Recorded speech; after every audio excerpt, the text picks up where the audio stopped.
Amulet of Ice is now officially gone from all constructed formats with its recent removal from Commoner. The only hero that's really impacted by this is Iyslander, who, as you can imagine, was using this card to absolutely punish her opponents. When combined with Aether Icebane, it dealt damage and stripped cards, leaving the opponent near defenseless. The ban was almost certainly the right thing to do, but it means revisiting the deck. It doesn't really change how she plays, but it does change the list itself. So today I'm covering my updated Iyslander Commoner list. A huge shout out to our channel members for supporting what we do here. If you want to get involved with the channel and the Dice Commando community, please consider joining as a channel member. Remember, these videos are only possible with your support. You can show that support with a like, a subscribe, and by leaving us a comment and sharing your feedback. Community first, and go Commando. To all my Commoner friends, thank you. Together, you have completely changed the narrative around Commoner. Engagement scores are up roughly 3x on Commoner videos. But it's not time to pump the brakes. If you enjoy this video and other Commoner content, like, comment, and subscribe to show not only myself, but the other content creators that this format matters. You all rock, and go Commando. Hey there, my flesh and blood friends. Welcome back to Dice Commando, and go again, a fabulous cast for more Commoner content. That's right, today talking a revised Iyslander list following the B&R from December 18th, I think it was, that took out Amulet of Ice alongside Stubby Hammers. Again, completely reasonable bans, make sense. Both of those cards join the other formats in not being legal. I think I said that the right way. But either way, they're gone in all formats. But that does mean we need to go back and revisit Iyslander because you were running this card, right? If you were an Iyslander player, you're running this card. It basically did everything you wanted to do and more. It was a blue. It was an Ice Fuse. It could go on the table with itself, go again, which also, because it was non-attack, would let you do Waning Moon. And it could sit there, and then when you have Ice Fuse, you could just chuck cards, right? Absolutely, absolutely disgusting card. So it belongs where it is. I completely agree with the ban, but we need to go and revisit the list. Now, one thing that did not get taken away from her was Aether Icebane, which remains probably, almost certainly, her primary tool. But let's go ahead and get into the list. All right. So my list, what I have is a, Michael Hamilton style Bolander type build. I think this makes a lot of sense. Currently in the list, let me pull up the numbers. In this current list, I have 18 blues with 16 Ice Fuse. So prior it was 20 blues with 18 Ice Fuse. I did not go fishing for one. What I put in is what I've got right here. Scar for a Scar is actually what I put on. I did not previously run that because, to be honest with you, the red reacts are very prevalent in, like Sink Below, Fate Foreseen, very prevalent in the format. Scar for Scar wasn't getting me the mileage that I needed there because the discard was better with a blue and an ice.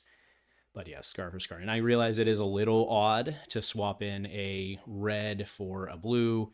But with 18 blues in the deck, 16 Ice Fuse, I think we have what we need. And being able to Scar for Scar and come out swinging and always have that on board, well, that's a good one. All right, so let's go into the beginning, or the start, what I'm wearing into battle. How's that? We have Goliath Gauntlet, Helm, and Legs, both Ironhide rates. Those ones that when you defend, you can pay one. A lot of times, right, since you're playing on their turn, Waning Moon is 2. A single blue can cover that 2 defense. Plus Waning Moon, that's assuming, of course, you have a 0. But again, you're playing with a full hand. We then have Spellfire Cloak, of course, because that card is really, really, really good, which is no surprise to any wizard. So there's the full loadout, and of course, Waning Moon. Now, let's go ahead and go down to the inventory. I do have Crucible of Aetherweave in here. The reason I have this one are for your high AB matchups to try and still get over the top. It's not as effective as Waning Moon for obvious reasons, but again, if somebody has like AB4, AB5 even, you're going to have, AB5 is going to be a tough go, right? But you still have your big attacks and try and do that. But Crucible can help pump some of those, and you also see to that point, I have a Voltic Bolt in there, which then you can, right, with the 3, get that to 6 Arcane, right? Trying to come over the top. All right, so the deck itself, I'm not going to specifically call out the ice cards as we go through this because most of them you can actually look at them; they're pretty clear. Actually, that's not entirely true because sometimes the like Aether Icebane looks like it should probably be an ice card. It is not. So I will. I'll do my best to call them out, but it's not always super relevant because I've already given you the raw stats. All right, so we have Aether Hail. So Aether Hail red is a 1/4. You see we have another 1/4 in Scalding Rain. Those 1/4s are themselves very good, but then you also have this, in this case it's ice, so we're playing that, but I'm also playing Scalding Rain, which is a 1/2. The reason these are good is because you can play that from Arsenal and then Waning Moon with the Riverine, so a single blue takes care of that for you. And then that can hopefully set you up for like a Barraging Bronhide, right? So that's your, assuming you're not defending, of course, right? You could have your Aether Hail or your Scalding Rain in Arsenal, do that plus Waning Moon for 1 blue, then you can Barraging or Wounded Bull with another blue, and then tuck a blue. And that's, yeah, it's a 3 blue hand, but again, you gotta do the setup, okay? Aether Ice Vein is, we have a full rainbow of this. This is your, Arsenal is a bad choice of word, but this is your weapon, right? That's also a bad choice of words. We understand this is your main way to go, okay? Deal 3, 4, or 5 Arcane. If it's fused, they have to discard unless they pay 2, okay? That's card's dirty AF, because a lot of times they can't, because again, you got your 4, your 5, they're running AB3, which most people do. It's very hard to get over that.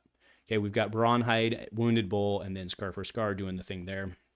We have red, blue, Ice Bolt. The blue one also is an ice. The blue one's primarily an ice card. That's why we're running it.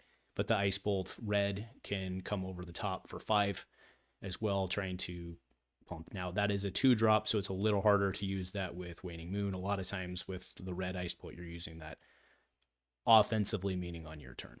All right. Sink Below, we're running Snapback is legal in this format. Snapback's also really, really, really dirty, right? So again, it's a 1 cost that just does 3 if you've already done what you wanted to do anyway. And again, a lot of times that's in your hand. They're expecting 1 and Waning Moon. They're not always expecting another 1 on top of that, right, with Snapback. So very, very, very effective there because it's on their turn, right? We do have Arctic Incarceration in terms of just being an ice card for Frostbite. Again, this is a great one from Arsenal for 0, which then lets you, pay into Waning Moon. You'd only need 2 at that point, but even so. Brothers in Arms is a great blue. Again, kind of the same idea as the Iron Hides, where you can throw it down. You can use that to then maybe, right, pay 1 there. And then you can maybe use your, so like, the one we just talked about, right? So let's say Arctic Incarcerations are 0. For a blue, you can Waning Moon and then pay this or pay your Iron Hides. We have Cold Snap in here. This is mainly just because it's an ice. But again, when you play it from Arsenal, you draw a card, which is very fascinating sometimes when you are, especially in game and you've been able to curate your deck a little bit. You can oftentimes draw into that blue, and it's effectively 3 free resources for that. Well, not free, I suppose, because you're playing a card from Arsenal, but access to 3 additional resources is a big deal. Okay. Frosting, I did used to play the red version of this.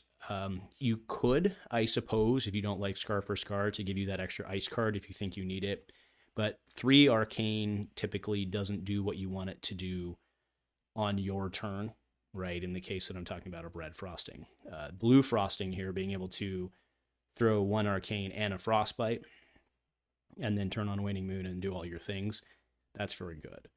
And then last we have Winter's Bite, which is very, very, very good. Target hero discards a card unless they pay 1 on their turn. A lot of times, most of the time they're going to end up paying 1, so they don't lose the card, but it doesn't mean it's still in their hand, and then you can pow, pow, pow, pow, pow, right? So very, very, very good. All right, going into the inventory, so I do have Icy Encounter. So this one's not too shabby in of itself, right? There's a lot of matchups you might actually be playing this in. Like, again, if they come in with high IB, probably playing this, and obviously this itself is a popper. And when it hits, create a Frostbite, forces the blocks. Very good card. Very, very good card. But again, it is in the inventory. It's in the sideboard. And then we have a full hood where we have hood, gloves, and boots. And then, as I mentioned, the Aether Weave. So that is the deck, right? The overall strategy here is not too cutting edge compared to, the fact that, not really compared to, but it's not too cutting edge when you realize that everybody basically knows how this deck works in terms of the Michael Hamilton type thing.